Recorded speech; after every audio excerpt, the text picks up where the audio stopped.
Benda mencurigakan ditemukan di trotoar depan klinik Fajar atau tak jauh dari markas Denpom 4 Surakarta.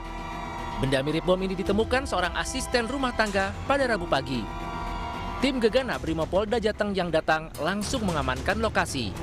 Benda mencurigakan kemudian dibawa tim Gegana ke Benteng Vastenburg untuk diamankan. Namun setelah dianalisa, temuan benda mencurigakan berupa tas kecil berwarna biru dengan motif bunga tersebut ternyata bukan bahan peledak.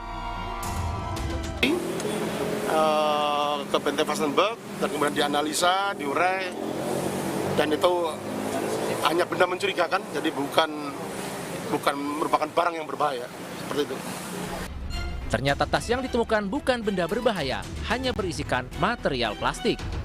Dari Solo, Jawa Tengah, Septiantoro, iNews melaporkan.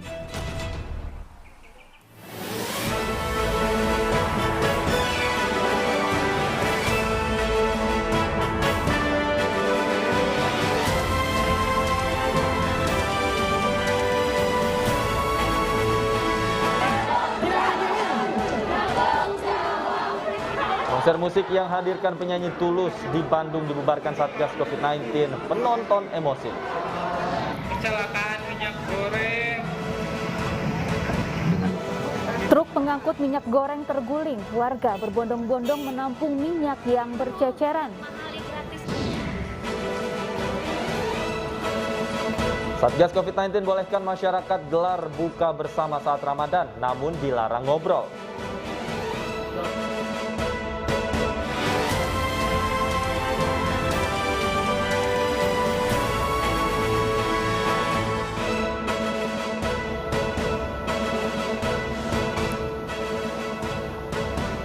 Halo, selamat sore pemirsa, demikian tadi berita pilihan iNews sore hari ini bersama saya Davi Pratama dan rekan saya Syafati Suryo yang akan bergantian menyampaikan informasi selama 2 jam ke depan.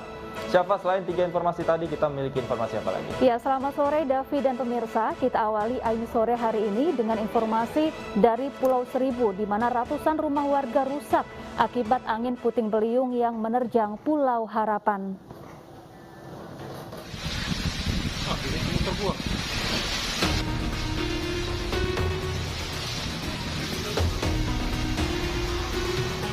Video amatir warga merekam terjadinya angin puting beliung yang menerjang Pulau Kelapa dan Pulau Harapan di Kepulauan Seribu. Terpaan angin puting beliung ini membuat atap rumah warga berterbangan. Cuaca ekstrim yang berlangsung selama 30 menit itu membuat 200 rumah warga rusak, diantaranya 182 rumah di Pulau Kelapa dan 20 rumah warga di Pulau Harapan. Sementara 4 orang warga mengalami luka akibat tertimpa material bangunan. Ada angin puting beliung di wilayah Kelurahan Pulau Kelapa dan Pulau Harapan, Kecamatan Kepulauan Seribu Utara. Kejadian itu berdampak kepada rumah warga.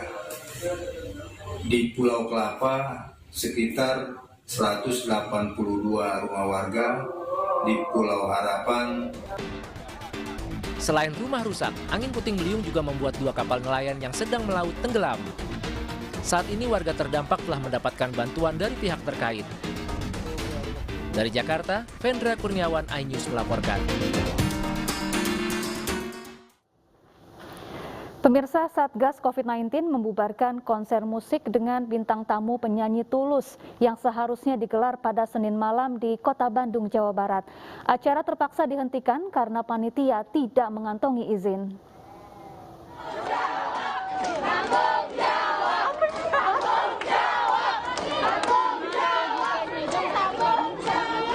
15 menit dari sekarang.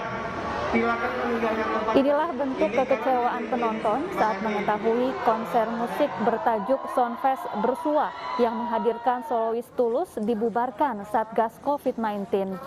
Pembubaran konser musik dilakukan sebelum Tulus naik ke atas panggung. Panitia diduga tidak mengantongi izin dari Satgas COVID-19 maupun Polres soal izin keramaian. Kota Bandung sendiri saat ini masih menerapkan PPKM level 3 di mana kegiatan musik masih perlu pemantauan khusus.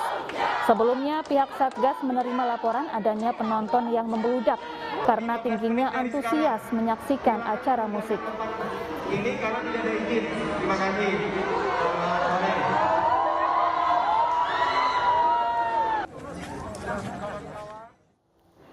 Sopir mobil pick-up yang mengalami kecelakaan di Bondowoso, Jawa Timur jadi tersangka.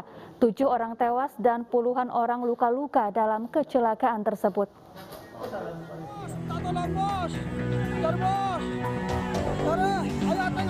Polisi menetapkan sopir mobil pick-up Surahman sebagai tersangka dalam kecelakaan yang menewaskan 7 orang di Bondowoso, Jawa Timur.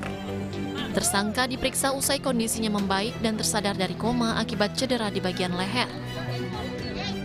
Polisi menilai tersangka diduga lalai sehingga tak bisa mengendalikan kendaraannya saat oleng dalam kecepatan tinggi.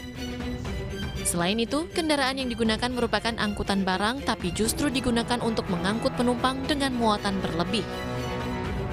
Gak ngantuk, kemudian dengan adanya ngantuk itulah ketika menyopir, si sopir kurang konsentrasi, mengakibatkan terjadinya laka tunggal di TKP. Mengenai kelayakan kendaraan? Masalah kendaraan, memang itu pickup bukan diperuntukkan untuk muat orang, yang semestinya muat barang. Kecelakaan tunggal ini terjadi di Jalan Desa Gunung Anyar, Bondowoso, Senin lalu. Akibatnya 7 orang tewas dan 20 lainnya luka-luka. Para penumpang merupakan pekerja perkebunan. Dari Bondowoso, Jawa Timur, Rizky Amirul Ahmad, iNews melaporkan. Ya, lantas apa penyebab kecelakaan yang menewaskan 7 orang di Bondowoso? Untuk membahasnya sudah bergabung bersama kami Ibda Bobi Dwi Siswanto, Kasih Humas Bondowoso. Selamat sore Pak Ibda Bobi. Selamat sore Mbak. Selamat sore Pak Bobi. Selamat sore Mbak. Ya, Pak Bobi, sopir mobil pick-up sudah menjadi tersangka, lantas apa yang menjadi penyebab kecelakaan ini? Jadi tersangka sopir berinisial S usia 42 tahun, sesuai dengan gelar perkara kita tetapkan tersangka. Untuk penyebabnya, sopir salah satu penyebabnya adalah tidak memiliki SIM. Kemudian kendaraan sudah habis masa kirnya, masa berlakunya.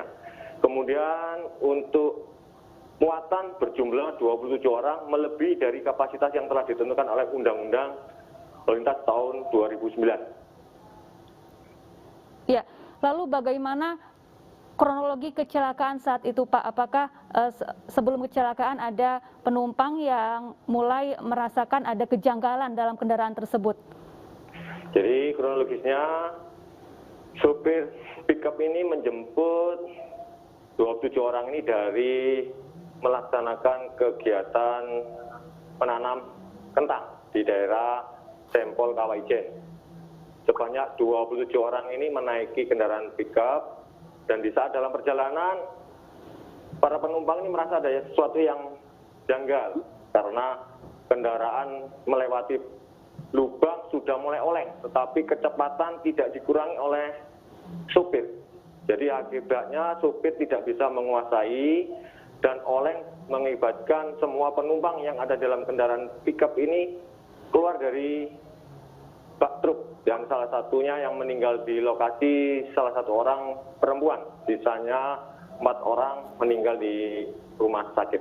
Ya, para penumpang merupakan pekerja perkebunan di wilayah tersebut. Apakah mereka memang setiap hari terbiasa menaiki mobil pick-up dengan kondisi kelebihan muatan seperti ini, Pak? Memang sehari-hari kendaraan satu-satunya untuk dari lokasi kediaman masing-masing pegawai ke lokasi adalah pick-up. Jadi sudah terbiasa masyarakat di daerah tempat bekerja itu menggunakan pick-up, Pak. Jadi setiap pagi berangkat dan pulangnya tetap menggunakan pick-up yang rata-rata memang melebihi muatan. Karena sekali angkut biasanya 27 atau lebih. Tapi selama ini memang belum terjadi, dan mungkin dari kejadian ini menyebabkan korban meninggal. Akhirnya masyarakat lebih sadar dengan menggunakan pick-up, bahwa pick-up itu dilarang untuk mengangkut manusia, khusus untuk barang.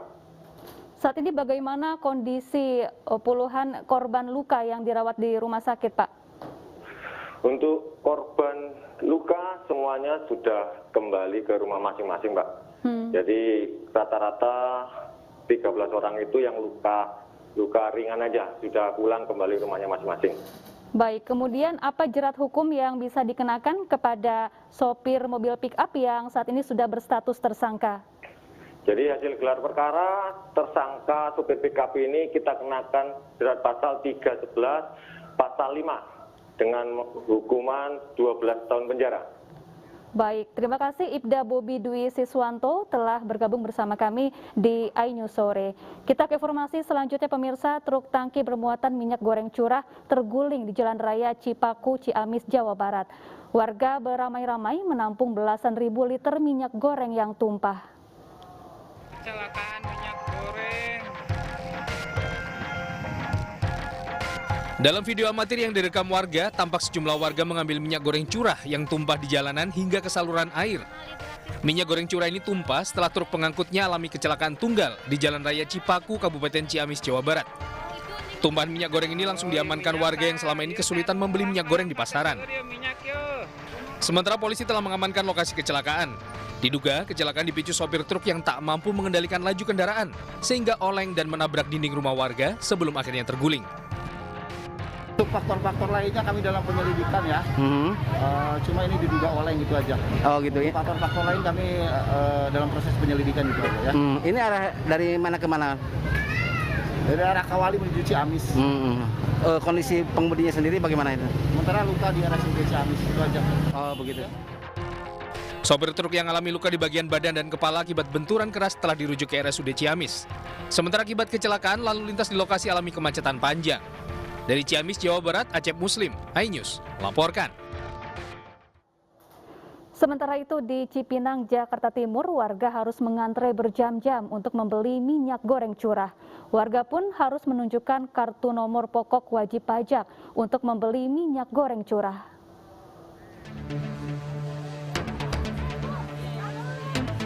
Ratusan warga mengantri di halaman parkir Pasar Induk Beras Cipinang, Jakarta Timur demi mendapatkan minyak goreng curah.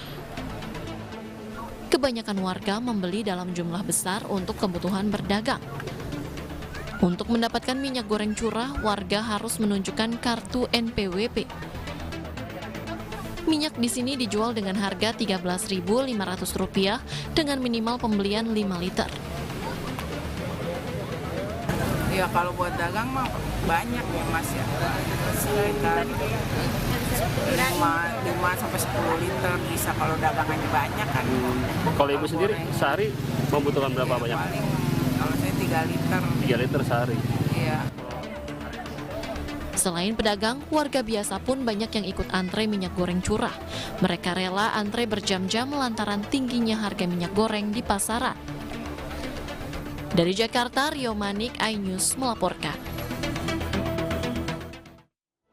Jelang bulan Ramadan, warga berburu pakaian dan perlengkapan ibadah di Pasar Tanah Abang, Jakarta. Informasinya usai jeda, tetaplah bersama kami.